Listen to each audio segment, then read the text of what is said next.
You're listening to the What is a Woman podcast, hosted by the Catholic Family Podcast. Good morning, ladies. Happy Thursday, and welcome back to the What is a Woman podcast, or welcome if you're new here and this is the first time you're listening. My name is Holly, and as always, I'm joined here by my mother, Mandy, and we're back for episode 7 of our podcast, and we're super excited to dive into this week's episode. Yep, we are. We're going to start with our little aspiration. Okay, yeah, we'll start with our aspiration. Jesus, meek and humble of heart, make our hearts like unto thine. Right? Yeah. Yeah. So I was reading the comments, though, and we do enjoy reading the comments. We do. And I just want to give a little hey to Jody McCall. Because, she said she really enjoyed being with us. I think she called it was the sisterhood, if I correct. Yeah, she I liked saw that to be one. with the sisterhood of traditionals, traditional ladies, and that was really nice. I really enjoyed that, and also to because she said she was new and she doesn't have any family that's traditional. Oh, yeah. So she likes to have somewhere to go. There's a lot of people. You're not alone with that. No, definitely not. Alone. We have a big family. We're blessed with that, but I do know there's a lot of people who are starting out and they're new and they're alone and their family's not with them, but you got to start somewhere. That's the one thing that I wanted to point out. Like we have a brand new parishioner at our parish, and she said to me, this is all so new to me. She said, I've never experienced or seen any of this before. I don't know what's going on because she wasn't even novice order Catholic, so she came from nowhere. But anyway, and I said to her, well, don't worry about it. Everybody starts somewhere. Everybody has firsts. I said, when I came and I was 27, everything was new to me. I didn't know anything. And you got to start somewhere. And look, got to start somewhere. Here I am 30 years later and with family and all sorts of stuff. We started brand new. Well, and we start, like, my grandfather, he found the church that we go to. Right. And he was the only one. He was the only one. Like, it's not like he was like, came home and was like, I found this church, we're all going next Sunday. Yeah, no. It was. Well, I mean, first of all, his children were adults. I was 27. No, so. I know, but you guys all kind of trickled in. Yes. You didn't know, it wasn't just like Grandpa said we're all going and we all went. I'm going to point out, none of us were looking for religion. No. None of us. Well, just Grandpa. My father was, because he knew something was wrong. And he couldn't get past what they were doing in the novice order. Yeah. And then he got wind of this traditional group, so he went and checked them out. Yeah. But none of his children were like, where's the true church? We were a little bit lost. We were gone. Like we were not in. We weren't looking for to go to church. Or to find the truth. We weren't doing any of that. And so he brought us. His whole family. So all it takes is one. So all Sometimes it takes is one. All it does take is one person. So just happy learning and welcome and don't be bothered that you don't actually know everything, or you don't know what's going on, or there's this feast or this celebration. Yeah. I mean, because I certainly was there. Yeah. At one point in time. Like there's still things I'm learning, and I'm like, you didn't know that? Right. Embarrassing. Well, that's why they say there's always something to learn. There's always something to learn. There's always something to learn. I'm just being silly. I don't mean like I'm talking about myself, but right.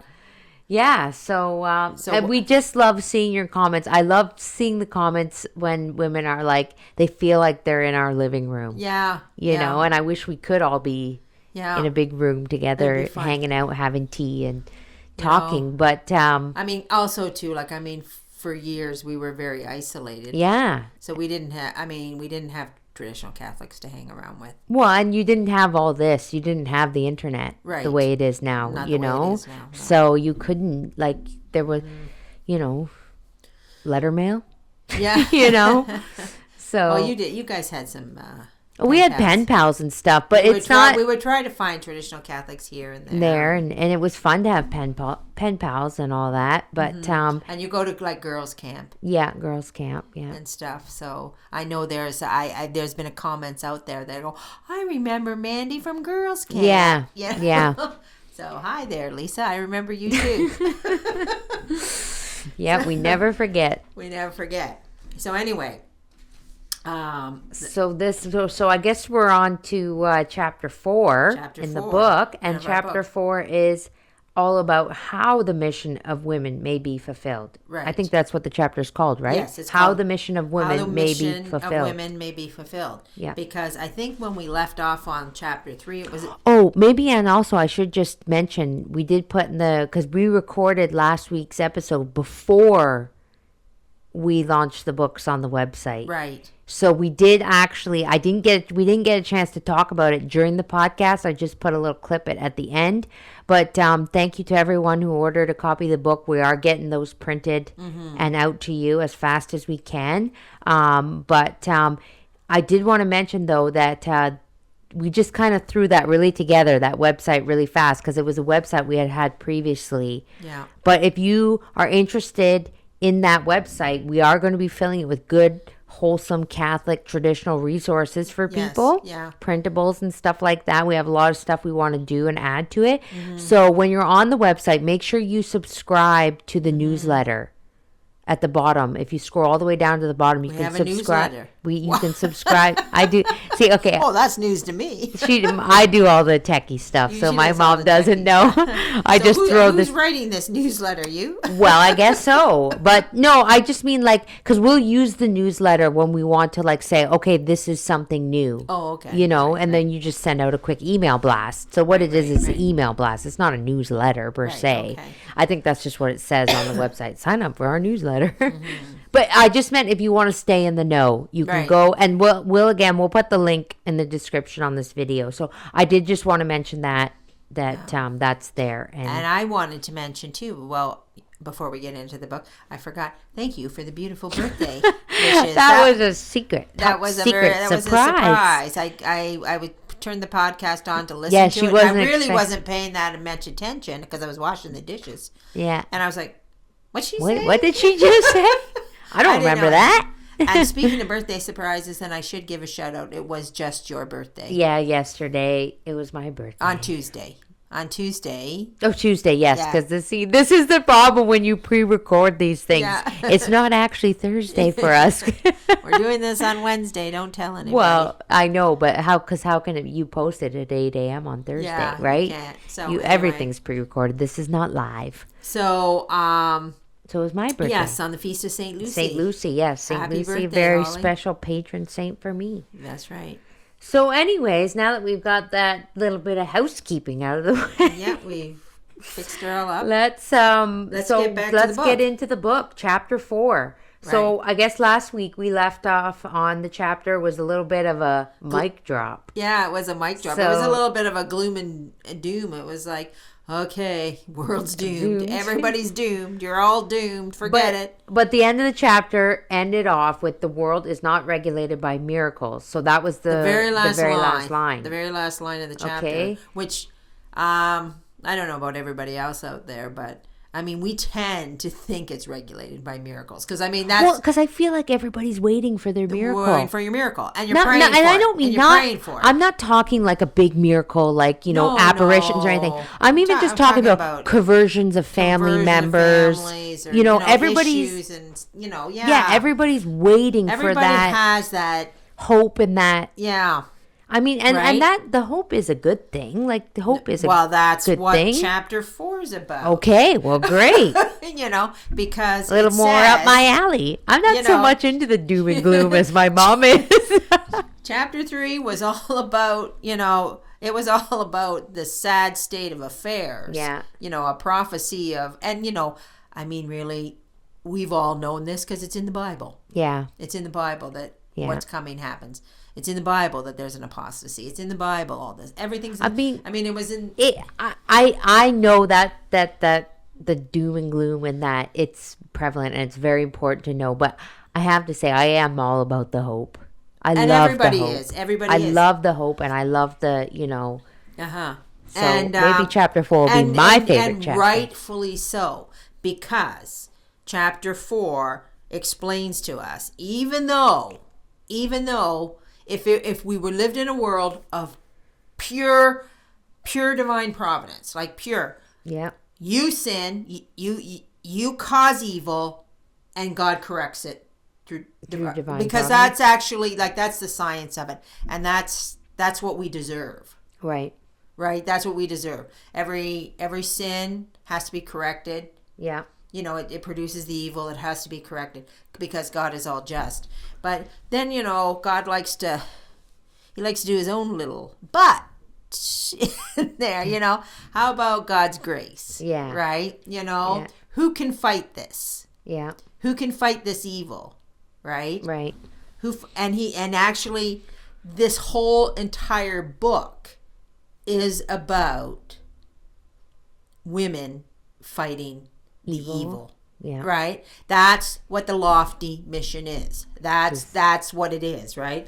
So this chapter, and we'll have to see how far we get into it because it's pretty long one. It's a long one. And when I was looking through it, it was like, I know I'm going to say this, and I keep just saying the same thing over and over again, but every line was relevant. You know, it was like, no, this line is so relevant. We cannot just skip over this or Why don't we breeze over this without an explanation. We should just start the podcast. Every chapter, every line is relevant. Every line is relevant, right? Because this actually, chapter 4, tells us how to fulfill the mission? lofty mission, right? It tells How us. we go about that? Well, why don't you Why don't we get into it? why don't you read where does it say to read? I've marked it. I got it. Yep. Okay. All right, so we're starting off at the very beginning of the chapter, how the mission of women may be fulfilled. Quote, to accomplish her sublime mission, the woman who understands it and feels the courage to devote herself to it must, in the first place, maintain in her soul the spirit of faith by a pious life, by continual prayer, and the constant practice of every Christian virtue. She should carefully study the great truths of Christianity, attentively meditate upon them as well as the duties which derive from them. Not unfrequently, females content themselves with a superficial knowledge which leaves their mind unprotected against the objections which they will one day be forced to hear and their heart exposed to the seductions which they will find in their path. End quote. Okay, so the book here basically lays out exactly what you have to do, right? So what did it list? About 4 things there? The pious faith. The pious life, the continual prayer, the practice of every Christian virtue, the spirit of faith.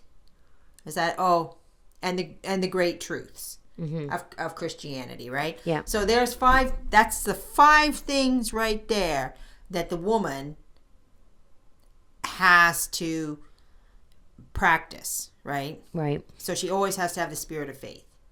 She can't, the spirit of faith. You can't walk around going, well, I don't know, maybe. Like you have to be. You have to have that faith, that consistency, that yes, that that firm. No, that's the way it is. The firm belief that the firm belief. You can't be the weed shaking in the wind. Yeah. No, God looks after it. Yeah. Yeah. End of story. It's faith, right? You have to have that firm spirit of faith, the pious life, right? You have to live a life of piety. And piety is a lot, I think a lot of times not understood that well, because it's usually the outward displays of devotion, right? How reverently you do the sign of the cross, how devoutly you bow before God or kneel, how you carry yourself and how you do that kind of stuff, right? Continual prayer. She has to be a woman of prayer. She can't be a woman of, I'll get to that. I'll squeeze them in if I have the time. I didn't, I didn't do my prayers today. Oh well, I'm tired. Well, because when you let the prayer life slip, and I'm talking about this from my own recollection and my own life in my past, when you let that prayer life slip, it's like a mudslide, things just come tumbling down. And over 30 years, they've been a busy 30 years. Yeah. So sometimes are busier than other times. And sometimes you're more fervent than other times. Yeah. Right? Because you get carried away by what's going on, or what's going on in the world, right? Yeah. So, I mean, so if we knew from the get-go how important this was, we would put them in the place of priority, right, regarding the lofty mission, right? Right. And the practice of every Christian virtue. To me, the Christian virtue is big. It's huge, because if you're living in a world where black is white and white is black, Yeah. that means all these virtues Are messed up too, right? I remember reading the Career of Ours. He said it was very easy to get to heaven. All you needed to do were three things. Right. And it was, number one was to obey the precepts of the church. Yeah. Right? Number two was to obey the 10 Commandments. And number three was to practice virtue. Right. So, according to the Career of Ours, anybody who did those three things would be guaranteed salvation. Okay. Right? So, I mean, and then I thought in my head, of course, we're living in this messed up world. And people are going to novice order, and they don't exactly have the correct precepts of the church. Right. And then there's, and then what about the 10 Commandments? People are putting their spin on the 10 Commandments. Yeah. And then virtue, like the world out there, and I've had to teach myself. I'm not going to say reteach myself. I didn't know in the first place. Well, the world doesn't know what a virtue is, and not only do they not know, they have it so completely backwards that what they think is virtuous is so far from. Yeah, I'm going to tell you that the public school down the street from where we live used to have the virtue of the month. They got to 3. I was waiting to see these. Well, actually, like, are you talking about when we were kids? No, just recently. On the sign outside. In the sign. Because I noticed. A virtue of the month? Yeah, they had a virtue of the month, right? So, obviously, caring is a great virtue. Yeah. It's not. Okay, I'm going to tell you, all right? The funniest part about this, because when you look in the catechism, like there's that grade 9 catechism, it's called Our Goals and Our Guides. Yeah. And it lists all the virtues. Okay. Right? And everything they put on was that not board on there? was not in the book, right? Yeah. So the first one was caring. You had to be caring. Yeah. Caring was a virtue. Sharing was a virtue, according to the public school. Right. And empathy. Empathy out there. And I've done a lot of study on this. Maybe one day we'll go into empathy versus sympathy. But the virtue is actually sympathy. It's not empathy. Right, so they've done this bizarre twist on empathy. Yeah. So one day, maybe we'll look at that. Yeah.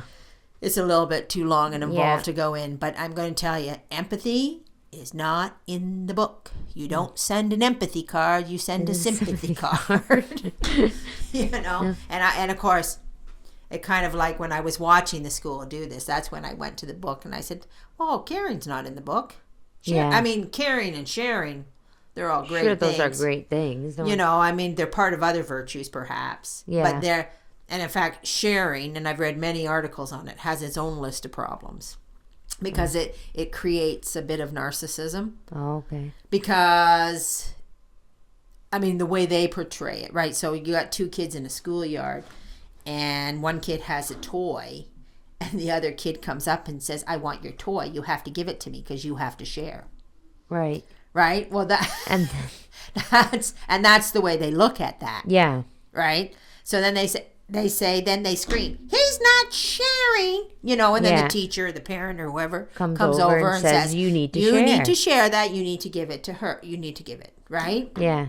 But, so, it's kind of maybe a little bit difficult to explain. But so that means, so we created this. To me, the correct virtue of handling, or the correct way to handle sharing would be, if the kid had a toy and he saw the child had the toy and he saw another child sad and by himself and no one would play with him, and then he comes over and says, "Hey, do you want to play with my toy?" Yes. Like, that's but that's not sharing, that's charity. It's charity. So you have to teach the children to give of themselves to others. There's right? not out of force, not out of force. But the sharing is constantly done on the reverse side. It's I want that. I want you that, need to share, and you have to give it to me because you are required to share with me. Yeah. Right. So it's really. I know it maybe.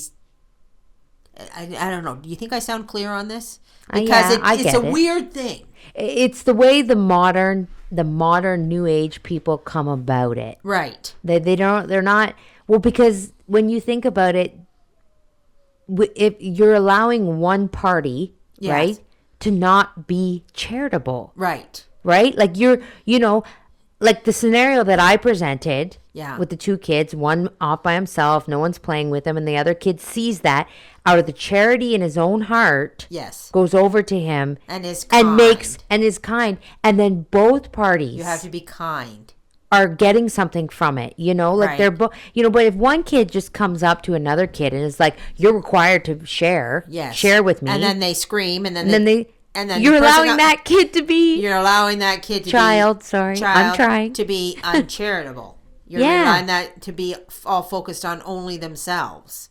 And there's no repercussions for that kid, child, Right. So this is why, as slight as it seems, it's not the proper practice. No, because you can see that they're weaving in that narcissism. Yes. On one side of the coin, they're weaving in. Yeah, and it's all like that. So all of the stuff, like whether it's the bully campaign, I was always had problems with the bully campaign, but it's all because the Catholic Church. This is why. It's because the Catholic Church teaches you to focus on yourself, not on random other people. Yeah. Right. So if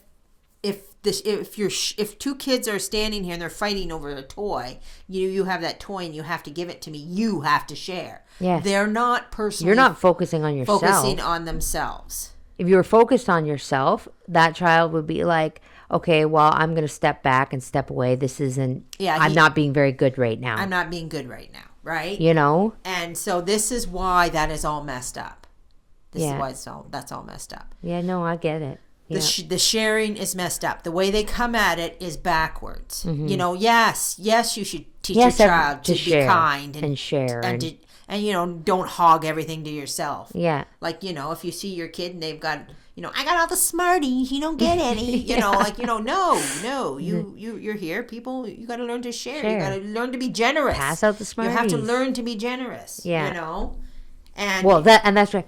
Generosity. Yeah, it's a virtue. It's a virtue. Yes. You don't, when you have all these other virtues, generosity, charity, humility, you don't need sharing. You don't need sharing. Because people will just be generous. Yes. People will just be, and so maybe is sharing, is that a new term? Oh, is that a new age term? I would say it's new. Yeah. I know, but I wish maybe I could go ask my mother. I don't know. Because to me, I just feel like when you share something with somebody, you're being generous. Yes. The board should have been be generous, because that's on you. But they flipped it, right? Yeah. So now I have the right to tell you have to share with me. You have to. Yeah, because when you think about it, telling somebody to share, you're telling them. Yes. You're telling them you have to share. So somebody can come up and take whatever. Whereas they want from you. if they just told because that comes from the other person, right. Share with me. Yes. Yeah. Okay. Whereas if you just told the children, listen, we need to be generous. Yeah. If we have a lot of things, we need to share them amongst everybody. Be generous. You need to play with all children. Yeah. You need to be kind. Yeah. You need to do these things. Yeah.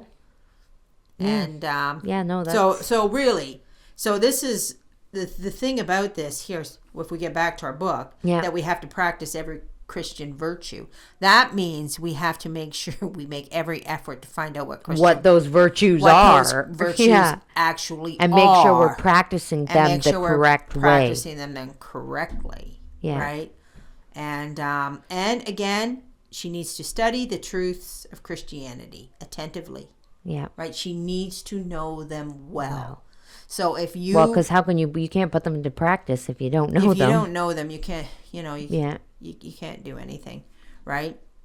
The book goes on to talk about a little a little paragraph here, that the females often content themselves with superficial knowledge.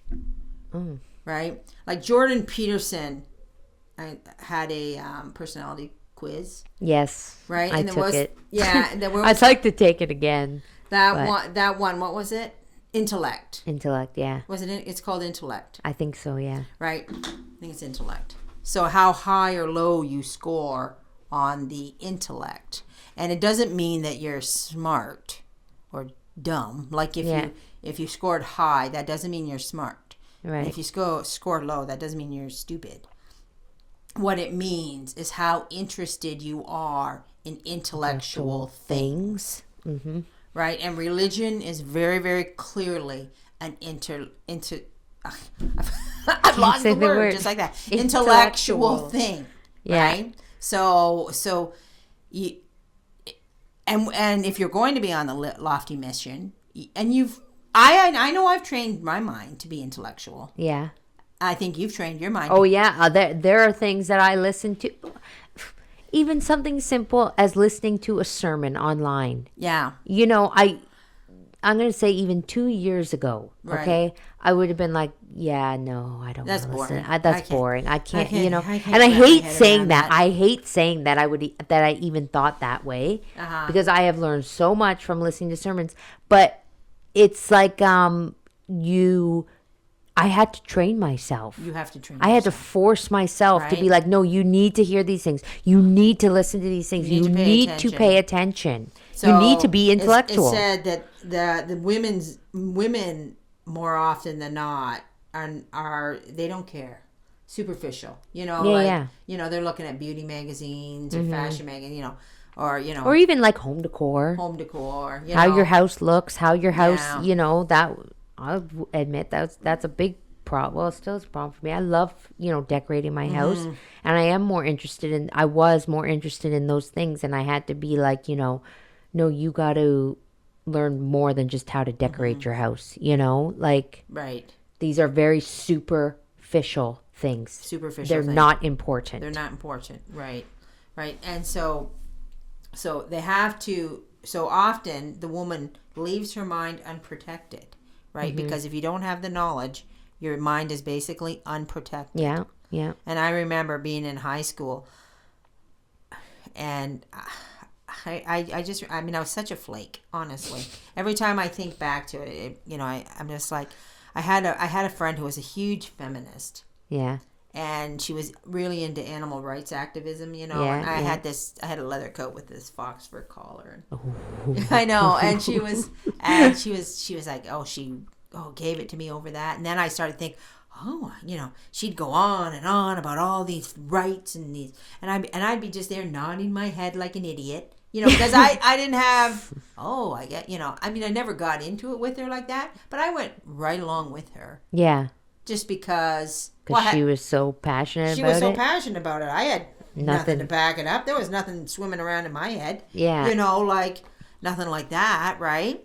So you have to put the knowledge in so you can guard yourself. Right. And not be unprotected. And also that our heart easily gets exposed to seductions. Yeah, yeah. Right, because we're all heart, remember? Yeah. So we're easily swayed. Easily swayed. So you have to be like St. John the Baptist, that reed that's not shaken in the wind. Yeah. No, I know this is true, and I don't care what you say. Yeah. You will not convince me otherwise. Yeah. Right? So anyway, here, why don't you continue on there, number 2. All right. So, quote, moreover, it is only the woman of solid religious knowledge that can assume in the family the place belonging to her and exercise that salutary influence which the actual wants of society require at her hands. She should be able to command the attention of her husband and children and give to her words a power and authority which will render them effectuous, even in regard to them who are not disposed to listen. End quote. Right. Okay. So I don't know if anybody understood what she just read there. Well, when I stumbled over that word. But basically, this little line here was a very life-changing for me too. I've had a lot of life-changing. It's when you've been doing something for 30 years, it's just there's a lot of life-changing there's a moments. lot of life-changing moments. But anyway, so when I read this, because I had my husband and I had my little kids and children, and I and I'm just like I'm doing all the things. I'm going to church and I'm learning all this stuff, and I'm trying to convey to everybody the importance of this stuff. Yeah. And nobody is listening. I'm like, why are you people not listening to me? Yeah. Right? And you're going on, and I said, and I was this book, because nobody ever listened. Yeah. Nobody ever listened. Yeah. And this book, that paragraph, what you just read, explains why nobody hears you. Oh, nobody hears you, yeah. And they don't listen. They don't care. Because the power of the authority of the woman comes in her ability to do the above things. So what we just read. What we just said. Earlier. So the power of the woman comes from her ability her authority. Her authority comes from her ability to have the spirit of the faith, a pious life, continual prayer, and constant practice of every Christian virtue. Okay, so I'm going to say, over 30 years, certainly knowledge was not a problem. Yeah. I was learning. That's why I was, telling, right? But I didn't have the virtues or the pious life. I mean, I was going to church. Yes, I was doing all the things. Yes, I was praying. But I didn't have the virtues to back it up. I was not... I mean... Now, would you say that was that because you didn't really understand the virtues back then yourself? Or what do you think? I would say it's because well, A, I didn't understand them, and A, because we're raised to be narcissists. Right. Yes. So it's hard to undo that. It's very hard to undo that. And once you get into religion, you're just overpowered by the knowledge. You're not really overpowered by the idea that you have to reform yourself. Right. You have to change your disposition. Right. You have to work on sanctifying yourself. Mm-hmm. Like you're not... and just from my personal experience, that's not the first thing you start doing. You start reforming everybody else. Well, and you're like like you need to change yourself. I'm fine. But you got problems. I think it's because you're reading all this stuff and you're taking in all this knowledge, and it's like, yeah, this is, and you get so excited and so like, and then I feel like I don't know that it really comes from a place like you want to tell like everybody they're doing it wrong, but you just want to tell everybody, like, come on, everybody, are you reading this with me? Yeah, well, there's that too. There's that. We can give people the benefit of the doubt and say they're just all passionate about the knowledge. Yeah, I just feel like, and that is true. Like because I'm like that when I hear a really good sermon, or like when I was listening to Spiritual Life, I was just like, man, everybody has to know this. Everybody. Yes. And I just wanted to tell everybody, do you know what Father said in the Spiritual Life? Did you hear that? I got to tell you, it's so good. Right. And then I'm like, but I'm not just like, I just wanted to, I was so ramped up on the knowledge of things I was learning, And what we do when we're ramped up on that knowledge is we go around telling everybody, that's a sin. You can't do that. You go to hell, Yeah. And then and people just like, oh, stuff it. Go sit down and talk to somebody else and stop talking to me. Your words have no authority. Yes. No authority because they're not backed up by Christian virtue, pious living, and continual prayer. Well, and I think that's especially true for women. Especially true. If you do not have that pious living, and if you're not out there setting a good example, nobody's going to care what you're saying. You know, nobody is going to, like, they're just, I'm sorry to bring it up again, but it comes back to the should women study theology. Yes. Wait. You know? This chapter more so than any. Wait till Talks it about tells that. you. This one lays it really out. Like if we'd have waited till we got to chapter 4 before we talked about that. theology. But anyway, so read on. Why don't we'll go on here? Okay, so quote, if the exhortations of a wife or a mother are so often powerless, if far from having the desired effect, they give rise to a sort of contempt in the heart of those to whom they are addressed, it is because they want a support. They carry not with them that sanction which is imparted by a deep knowledge of the truths of Christianity. End quote. Yes, right. So when you're out there telling everybody to straighten up and walk, fly right, you know what you're doing is you're just bringing contempt. Yeah. You're just bringing contempt. So that was just basically not content. Contempt. Yeah, no, I know that's what you said, but it sounded content. Like that's the way it sounds. So is that by Canadian accent? Yeah, I feel like certain words you really have to say them, or it sounds like we are saying contempt. Contempt, not content. Right. It doesn't bring contentment. So without this sanction, your words carry no weight. None. None. Right? So you might as well say to yourself, okay, no more talking. No more talk. Yeah. No more talking. Yeah. I just need to, and we've said this a few times because the church is nothing but consistent in what it teaches. Yeah. It tells you, more faith in God, less talking, and yeah, and carry on there. And carry on. Okay. So, quote, man does not like to obey. A command is always repugnant to his nature. And even when he yields to the influence exercised over him, he likes to persuade himself that he does nothing but what is demonstrated by his own reason. Now, the advice of a woman whose religious instruction has been neglected has the appearance of a command, since she cannot adduce the reasons on which it rests.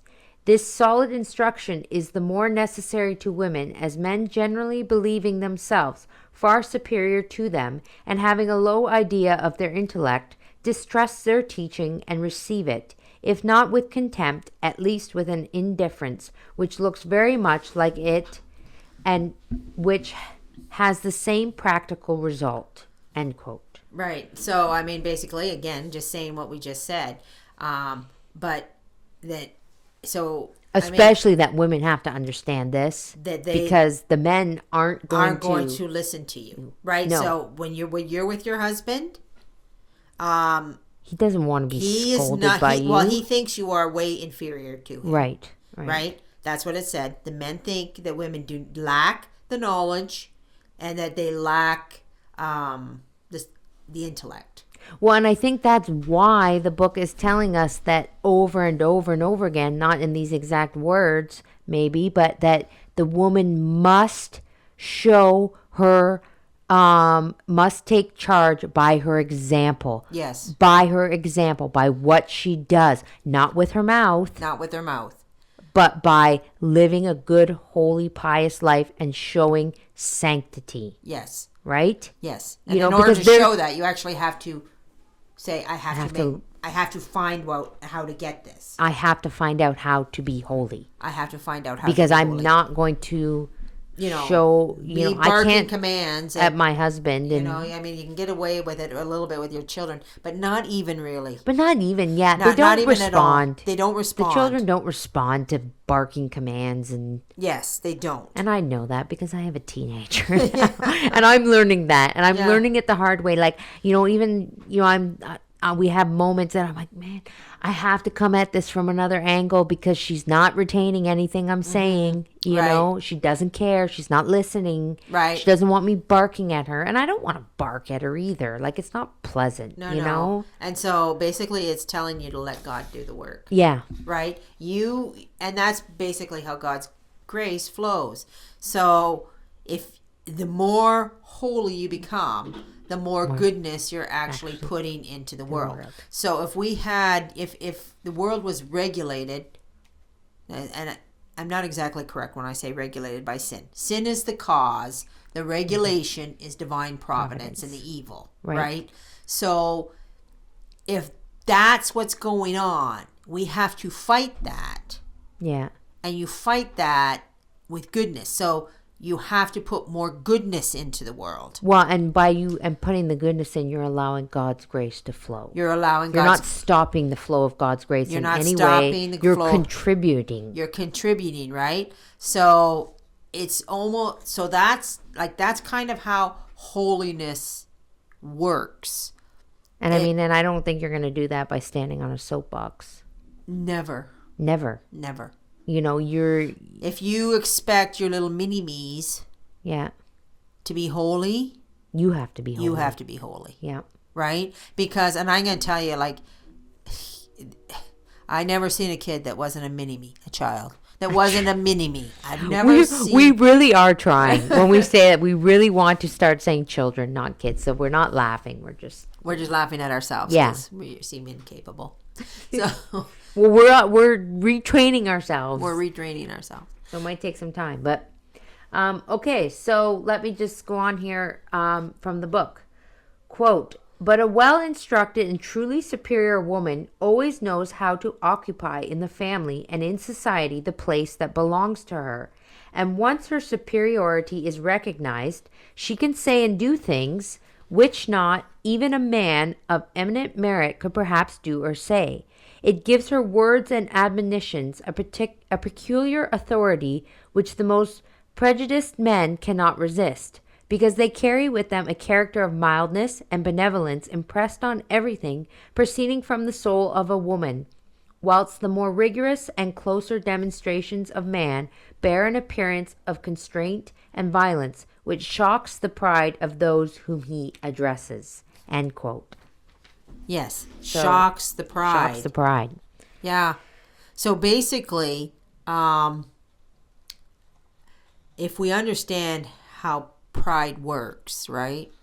Like people do not want their pride pricked. No. At all. No. Right? And when a person's pride is pricked, it usually has a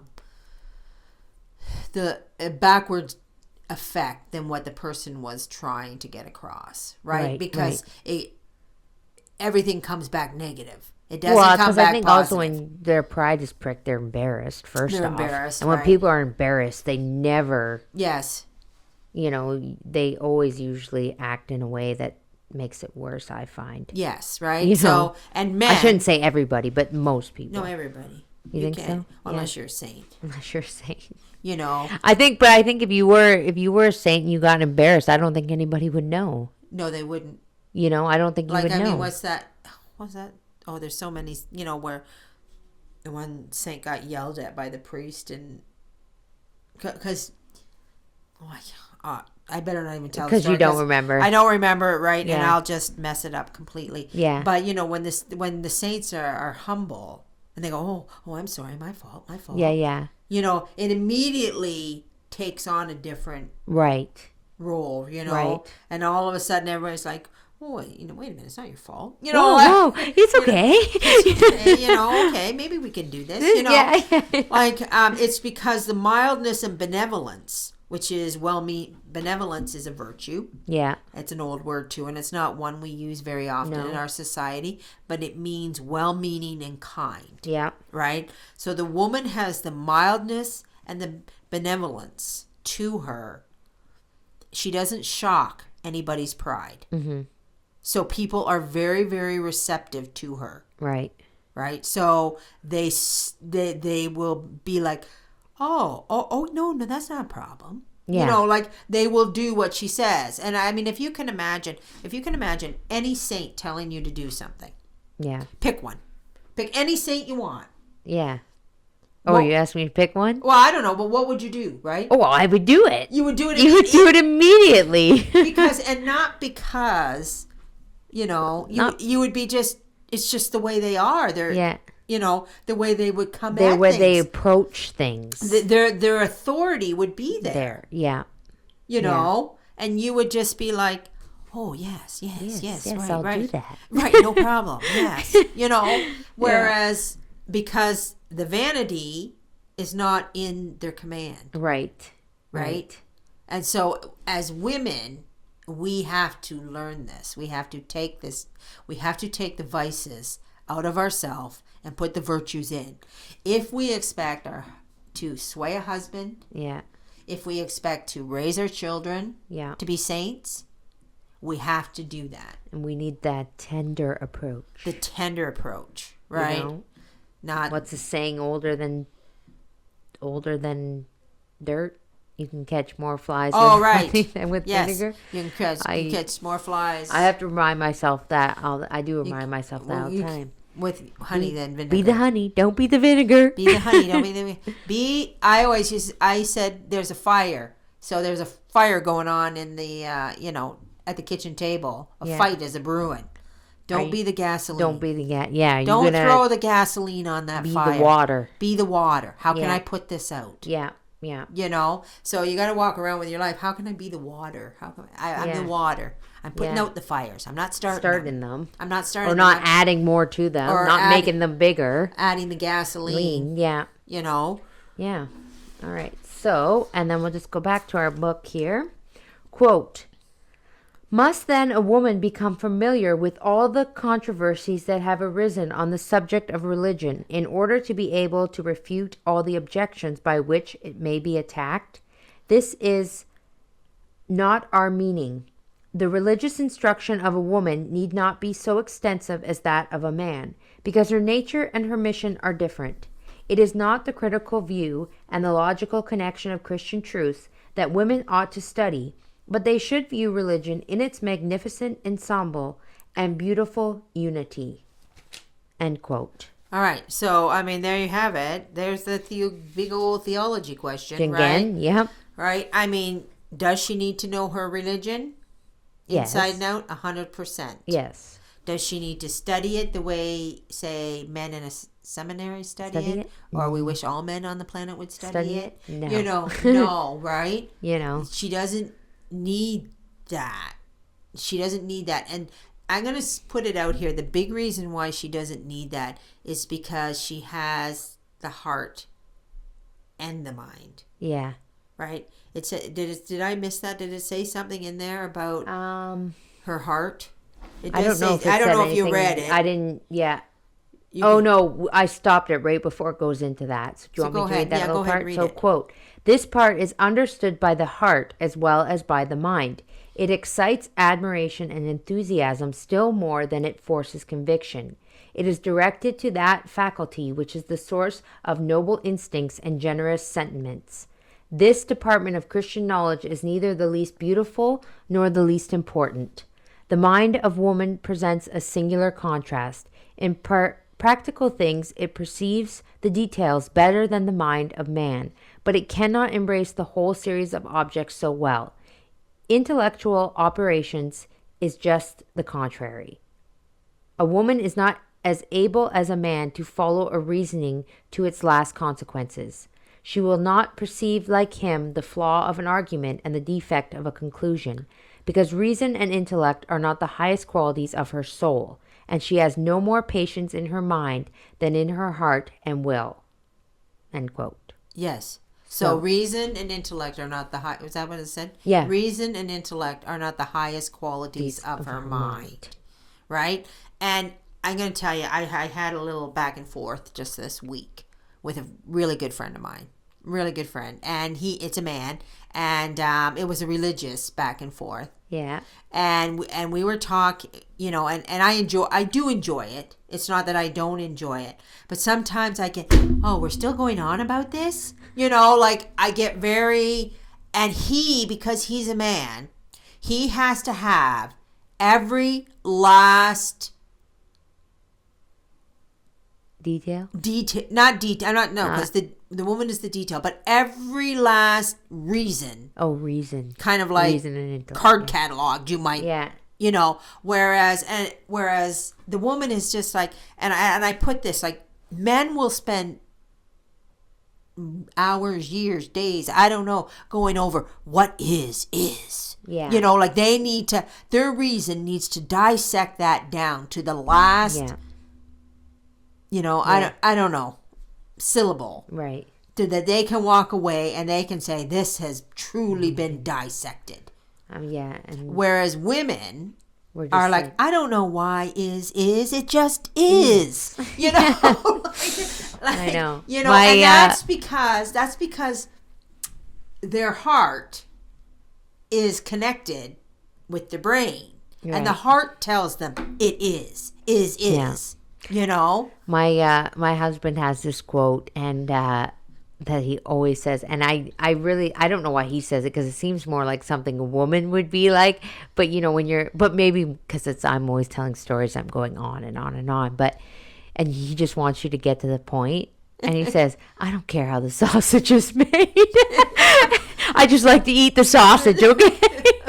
And I'm like, but that, you know, but that's true for women, because I thought, you know, sometimes, you know, I really don't care about the nitty gritty and the, not the details like you said, but the reasoning and the this and the that. Especially when it comes to the intellect, right? Yes. Right, when it comes to the intellect, the men will spend Hours. Well, like they're in a seminary. I've watched. I have a tendency to listen to Bishop Sanborn's videos, and Yeah. he's teaching seminarians. Yeah. Right, and I like to listen to those. But that whole theology class, like that's like a math textbook. I've said that. I said that before. It's not interesting for me. You know, it sort of. I mean, it's not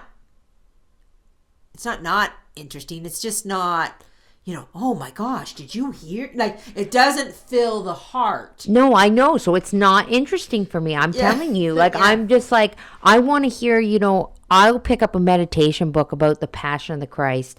And, you know, I want it to like, and this may come out wrong, but I want to hear all the details and the sorrow and the anguish Yeah, that our Lord went through, because I want that to touch my heart. right. I want that to touch my heart so bad Yeah. that I will never sin again. Yes. You know, I don't care what the Jews were doing. I don't care, you know, the Pharisees or what, you know, all the Yeah. political things and the, you know, yeah. I want the details of the heart. You want the details of the love. Of the love. I want the love story. I want to have that love story for our Lord. Yeah. Theology doesn't do that for me. Well, yeah, no, You know? because as we stated, theology is a one-sided relationship. Yes. It's you learning the truths about God. And I want the relationship with God. I want to feel the love. I mean, and you know? okay, we shouldn't say men don't want that. Yeah, no, I'm sure they do you too. know, they do. Certain men. Yeah. Okay, like when you Catholic Family Podcast posted a video of the seminarians singing. Mm-hmm. Oh my gosh, it's like Bring a tear to your eye. it does bring a tear to your eye. Yeah. And it's because it's men. Yeah. It's men that are singing. Yeah. I mean, women don't bring that big of a tear to your eye. No. Because it's expected. Yeah. Right? Yeah. It's just not- expected. yeah. So when you see men doing these great acts of of love love. towards God, It it does. is very powerful. Oh yeah, for It sure. is very powerful. Yeah. Right? And it's what women should actually kind of relate to, because she's expected to have that. One that And if- I think of one of my favorite saints, Saint John the Apostle. Yeah. And he's one of my favorite saints because he was there Yes. at the cross. His love for our Lord was so great. Mm-hmm. You know, like that, you know, and he was his beloved, you know? Right. So, we have we have a couple of boys in our family that are a little bit sensitive, yeah. right? And so My son's one of them. It's okay. He's okay. He's not, he's just very, He's very sensitive. very sensitive, and but he's also very caring. Very, very caring. He's always concerned about everybody else in the room. Oh, he saves things for this person. Or he He's- saves things for you that know? person. And like, I mean, it's not a general tendency. So it's like, you know, as a little boy, it's like he's not very rough and ready. No. And I used to worry about it, and I used to be like, oh, he's so sensitive. But then yeah. I thought, well, look at St. John. Yeah, well, that's what You we know? did. Yeah, that's why you encouraged I him. encouraged him, and he ended up choosing. I encouraged a big devotion to St. John the Apostle, and he chose St. John for Yeah, his confirmation, yeah, patron saint, right. Because just because you have men out there that aren't rough and ready, there still is a three women, and as we read earlier in the book, and one contemplative Like, man. man. I mean, but it kind of shows you the balance of how it works. Right, right. Right? All those wonderful men in the seminary. Mm-hmm. I mean, clearly contemplative men. Yes, how Or many they wouldn't St. have, Johns are in there, or they wouldn't have gone there, right? Yeah. So when you see them singing, and because most men are just not of the world, or just not inclined, right? So when you see them doing that, it's so powerful. Yeah. Because it is. I mean, because when you think about it, most men, and I'm not like, there are men that are into music. Yes. I get that. But like most men, I'll take my husband, for example. If I asked him to sing, he'd be like, are you crazy? Yeah. I'm not singing. Yeah. Like, there's just no part of him that would sing. Not for me, not for anybody. I don't even know if he can sing, to be honest, Yeah. Because he'd be like, sing? Yeah, not happening. Right. And now, mind you, my husband's not Catholic, so maybe that would change things. But it's so to hear a man singing is something of its own. Yeah, they only in the sing first place. rock music. They're all about that. The New Age, yeah. Yeah, the New Age, all about the rock. But No, but like, I mean, back in the day, there were like Bing Crosby's and yeah. Fred's or Frank Sinatra's, Yeah, But yeah. nowadays, Yeah. Men don't sing. Yeah. They don't sing like seminarians sing. They don't Yes. sing that kind of stuff. Right. But anyway, so yeah, I think this chapter is it's a pretty long one. It's got a because it's got a couple really good points, so we don't want to rush through this chapter. I know we kind of really got but those were shorter chapters. These were the short last chapters. chapter 2, 3, and this one is about how to fulfill the The mission. mission. So So we need to know this. we need to know this. So I think we're going to leave it there for this Yeah. episode, eh? Right. And then we will come back. I don't know. Actually, I don't know that we'll be back next week. I don't know that we will either. It seems like it's going to be a crazy week. It's going to be a crazy week. My mom is. I'm taking a trip. I was going to say, can I tell them my mom's taking a trip? So actually, yeah, that's a good thing. If you guys could all pray for my mother, she's taking a trip out west. So we're in, I don't know if you know Canada at all. We're in Ontario. My brother lives in Calgary, which is It's 2-hour drive. Other 2-hour drive. 2-hour drive. 2-day drive. 2-day drive. My brother lives 2-day days drive away from us. So he's on the other side of the country and he's coming home for Christmas. So my mom is flying out to Calgary and then they're driving back. We're driving back. I've done that drive once in my life in 48 hours, and I will never. She will never do it. Repeat it. So we will be doing layoff. We will be stopping. They'll be stopping. So it's a pretty big trip for my mom. So if you guys could all say some prayers for her, and my brother, and the weather. We're in Canada, and weather, and my brother will be doing all the driving. I think, Yeah. My mom won't drive. Well, he has a truck. He has a truck, and we'll be hauling a trailer back. So it's a big trip. So my mom, we'll be taking a bit of a break, I think. Yes, I don't think we'll come back. We won't come back next week. I don't want to do this by myself. Right. And there's just so much preparation going on. There's so much preparation going on for Christmas and so. And, we have a lot here going on with even as it gets closer to Christmas, I direct the choir. So there's choir practices and then there's decorating of the church right before Christmas. I do the flowers. And my mom does the flowers. So we get really busy. We get really, really busy. And then we have to put this house in order because 40 people will be coming for dinner. Yes, and I know I'm sure a lot of you ladies out there, you probably have your own Christmas traditions and stuff that you're gearing up for. So it's a nice break, and so take the week and enjoy it. And last week of Advent. Let's prepare our hearts for the coming for the Emmanuel. And Oh, I love O Come, Emmanuel. I do I too. I get so sad when Advent's over and you don't get to hear O Come, Especially Emmanuel us, we anymore. always sing it for supper. Like we light Yeah, it and it's sing one of it. my favorites. It's the only time we So enjoy these last 2 weeks of O Come, Emmanuel. yeah. And speaking of men, Oh, what? you know, the uncle. Oh, yes. You know, it's like, oh great, you're singing, Singing again. We have my mom has an uncle that lives with her. I think Yeah, we've talked we've about talked it before. about He's this. not Catholic and he's Yeah. so every time we do our Catholic things, lighting of the Advent wreath and the singing, you could just see him. He's just like, they're singing again. Oh my word. I said to one of my daughters something about somebody coming to live. Oh, they can come here and live at your house. I said, oh, somebody said, well, I don't think he'd be able to take all the religion. And I said, oh, I said, really, there's not that There's not much. that much. There's not. We just say grace at dinner. Okay. And my daughter goes, are you kidding me right now? She said, I said, There's okay. the Grace. There's Angelus. There's, you No, know. but there's just like every picture. I every know. Well, poem, yeah, every Grace is the song least that's of- playing, I know. It is there, and we don't. Well, listen, we don't stop being Catholic for nobody, okay? Right, firm You and know? consistent, people, firm and consistent. And you know, who knows? Maybe before we might convert him. Yeah. Isn't that the prayer? well, you know? well, he has gotten a lot milder. Yes. He is a lot milder. He's been living with us for, is it 2 or 3 years? Oh, it's got to be 3. Yeah, It has to be 3.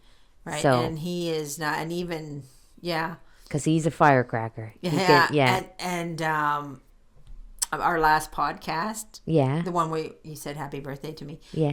I put it on in the kitchen. I was doing the dishes, and he stands in the kitchen. That's where he kind of lives.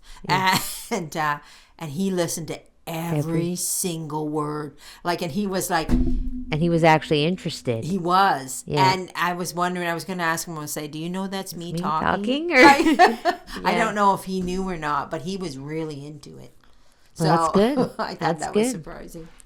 So anyway, so enjoy your last week of Advent, everybody. Have a very blessed end to your Advent season, and then I guess we won't be back until after Christmas, No, right. And then Right? even that week. even that week. Oh yeah, because we're having a sing song. Yeah, but not, So not maybe on Thursday. We're having not it on on Thursday. Friday. I forgot Yeah, to yeah. say, but Okay, so maybe it might be looking at the new year. yeah, But see. we'll see. We'll see We'll if we see if we can can squeeze fit it it in. And if not, if we're not back, everybody have a very merry, blessed Christmas, and may God bless you all, and Our Lady guide you.